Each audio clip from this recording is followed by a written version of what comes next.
Hello everybody, this is Blueberry23 again. So my last video I had showcased the B-25 here, but I've been busy. I got a few plans I'm going to show you in the next video over there. But I've made the B-29 Superfortress. So they're basically the same plane, because I have two of them.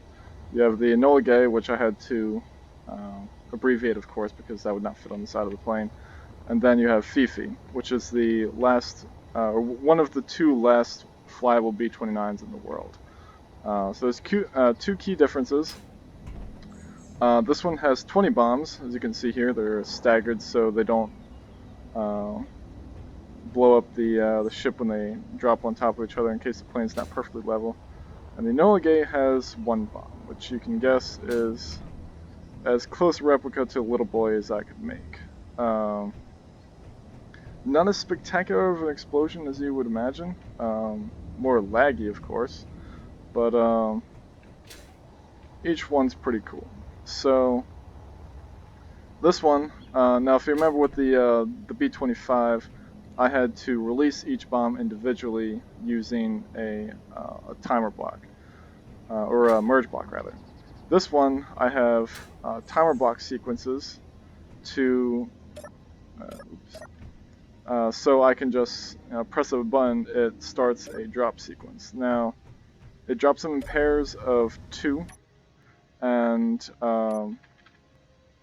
there would be 10 pairs to drop because there's 20 bombs. But the minimum time that you can have distance between drops, if you were to drop them every second as each timer goes, you would drop 10 bombs over 1 kilometer, which, unless you have a really big target, is pretty impractical. So as you can see in my 6 and 7 keys here, I have I have 2 timer blocks. So if I press them about half second apart from each other, then I can drop them over a 500 meter span, and they're about 50 meters apart from impact. So you get more of a carpet bomb effect, and if you have multiple bombers, you're going to have a much more successful time hitting the target. Arm these bombs before I drop a bunch of duds, which I've done multiple times, even after doing this multiple times in a row, just the redundancy of it. And I can pull in the landing gear on this. Unlock them. Go, they pull in. They don't pull in very far, but it's the limitations of the block size. So I'm going to go here. And I do have some P-51s laid out here. Hopefully I can actually hit them this time. Okay. 6, 7. Bombs away.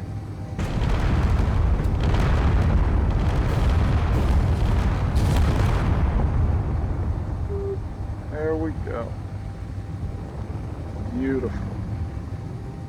Now I'm going to hop out, move this, take a look at the damage we've done briefly before taking the Enola Gay out for a spin. Now, it looked like we got at least a few direct hits. I don't know how many planes were here, but yeah. So if you were bombing somebody's airfield or something like that, perfect. Now you can see I hit the 2 just a little bit too close, but I mean, that was a plane there, that was a plane. Skipped 2, hit 1, skipped 1, hit 1, and then hit half of this one. So I'd say that's pretty damn good. So let's go to the Enola Gay here. Now this bomb took it took a long time to perfect, because it uses a sensor for impact, because for some reason, even after multiple tries of hitting at maximum speed, I could not get the bomb to actually break the outside shell of the light armor that encases all the warheads on the inside. So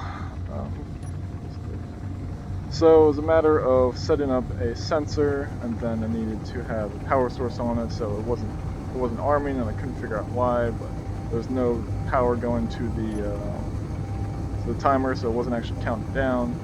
And there was a whole bunch of issues, but oh, and my game kept on crashing. That was great too.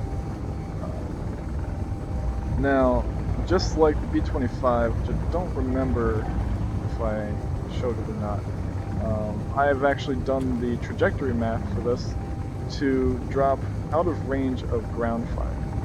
So, if you see in my number 2 slot, I have a camera, and this is actually set to accurately drop a bomb from 1,000 meters, which, as you know, the maximum distance or maximum range of any of the vanilla weapons is 800 meters.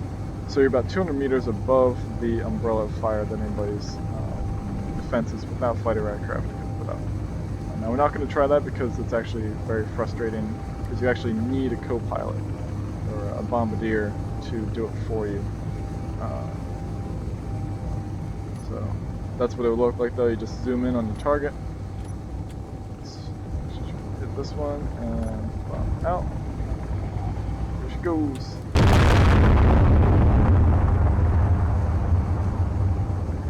Not quite a mushroom cloud, but we're close.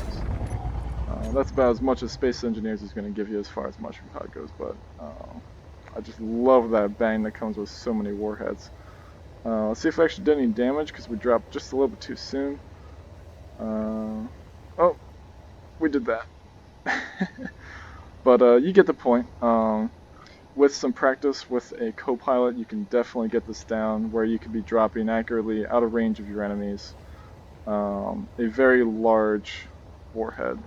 Now, I was also thinking to add into the sequence to add a parachute, so you could drop it just over your target. Parachute would deploy, it would hold there for a few seconds, but then you'd have heavy armor on the front, and the parachute would turn off or would re-encase itself, whatever, and it would just drop straight down in the target. So you could drop multiple things that would then hang there, because you at least have 200 meters of drop time where it can kind of level out, and then it drops straight down. You have an armor penetration missile.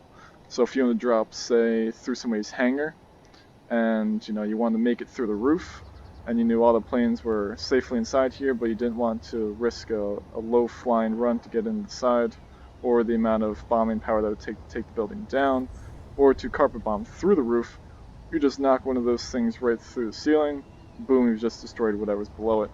And if you were really feeling special, you can make a sort of scatter bomb that would disconnect on the inside and cause even more damage with whatever effects you manage to do. That's all for this video.